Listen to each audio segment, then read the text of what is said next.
तो भाई साहब, तारक मेहता का उल्टा चश्मा एक बार फिर वापस आ गया है सुर्खियों में, पर एक बार फिर नेगेटिविटी लेकर आया है। इस शो के तारे गर्दिश में चल रहे हैं। इस बार टीवी के एक और काफी फेमस कैरेक्टर ने इस शो के प्रोड्यूसर पर सवाल उठाए थे। अब उसी मुद्दे पर थोड़ी और गहराई में यह विवाद जाता जा रहा है। मतलब कई और बातें उभर कर ऊपर आ रही हैं, चाहे वो पैसे की हो चाहे किसी और चीज की। तो हम आपको पूरा बताते हैं, बस लास्ट तक बने रहिए वीडियो के और चैनल को सब्सक्राइब कर दीजिए, थोड़ा बहुत बनता है यार। जेनिफर मिस्त्री पिछले कुछ दिनों से सुर्खियों में एकदम छाई हुई हैं। जब से इन्होंने इंटरव्यू में ये बताया कि उनके साथ क्या क्या हुआ था, तभी से कई लोग ने उन्हें फोन किए हैं और कई तो उन्हें परेशान भी कर रहे हैं। दरअसल जेनिफर ने शो के प्रोड्यूसर असित मोदी पर सेक्सुअल हैरेसमेंट का आरोप लगाया था। एक्ट्रेस का कहना था कि वह थक चुकी है इस तरह की बातों को और वह नहीं दबा सकती। उन्हें हर रोज अपनी बात का जवाब देना पड़ रहा है, सफाई देनी पड़ रही है। जेनिफर का दर्द एकदम छलक कर सामने आ रहा है। उनका यही कहना है कि फीमेल को स्टार्स उनकी किसी भी तरह से मदद नहीं कर रही।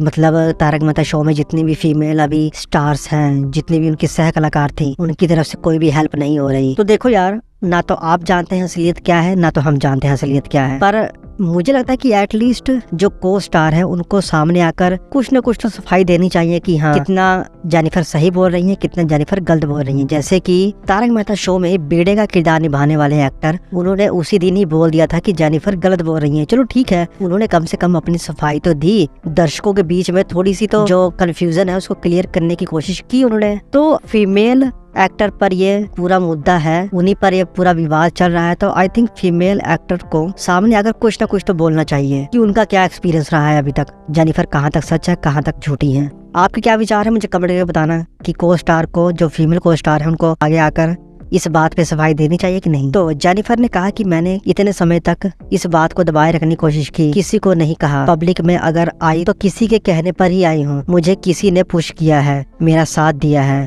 पर मैं उस इंसान का नाम नहीं ले सकती। जेनिफर ने मार्च के महीने में आखिरी एपिसोड शूट किया था। तब से अब तक एक्ट्रेस ने अपने किए हुए काम के पैसे नहीं रिसीव किए। शो की तरफ से उनको पैसे दिए नहीं अभी तक। जेनिफर ने हिंदुस्तान टाइम्स संग बातचीत में बताया कि जब मैंने शो को छोड़ा तो ये सोचकर छोड़ा था कि मैं अपने पैसे नहीं मांगूंगी। मेरा 3.5 महीने का पैसा अभी बाकी है। विश्वास कीजिए, मेरे अकाउंट में 1 लाख रुपए भी नहीं है। मेरे मायके में 7 लड़कियां और हर किसी की देखभाल मैं ही करती हूँ। तो देख सकते हैं अब डिफिकल्टी कितनी है। कई लोगों को ये भी लग रहा है कि जेनिफर एकदम डरी हुई है। तो जेनिफर का भी कहना है कि मैं भगवान पर भरोसा करती हूँ।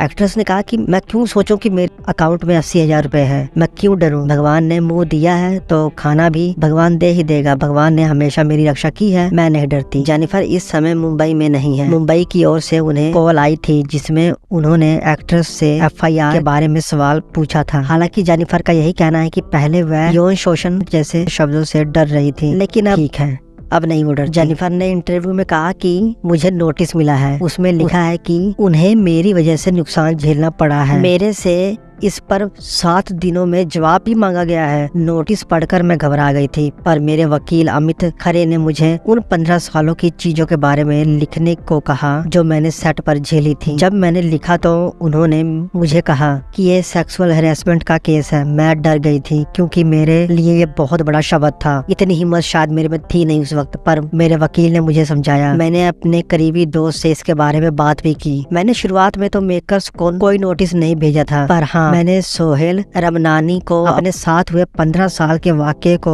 व्हाट्सएप पर बताया था, पर उन्होंने इसे पढ़कर इग्नोर कर दिया। मुझे लगा कि ये सब पढ़कर ये लोग शांत बैठ जाएंगे। मैंने इन्हें बता दिया, मेरा काम खत्म, पर वह लोग मुझ पर पैसे एक्सटॉर्ट करने का आरोप लगाने लगे। तब जाकर मैंने इन लोगों 8 अप्रैल को ये नोटिस भेजा था जिसमें मैंने यौन शोषण के आरोपों का खुलासा किया कि मेरे साथ 15 साल से क्या हो रहा था। तो देखो यार, सीधी सी बात है, किसी भी एक्टर ने अभी इस पर खुल के जवाब दिया नहीं है। सिर्फ बीड़े का कैरेक्टर निभाने वाले एक्टर ही सामने आए हैं, उन्होंने इस पर सफाई दी है, और वो भी जेनिफर के पक्ष में नहीं थे।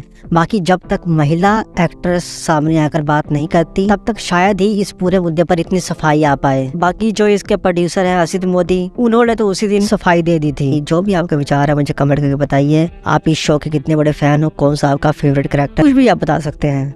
चैनल को सब्सक्राइब कर सकते हैं। मिलेंगे नेक्स्ट वीडियो में। जय हिंद।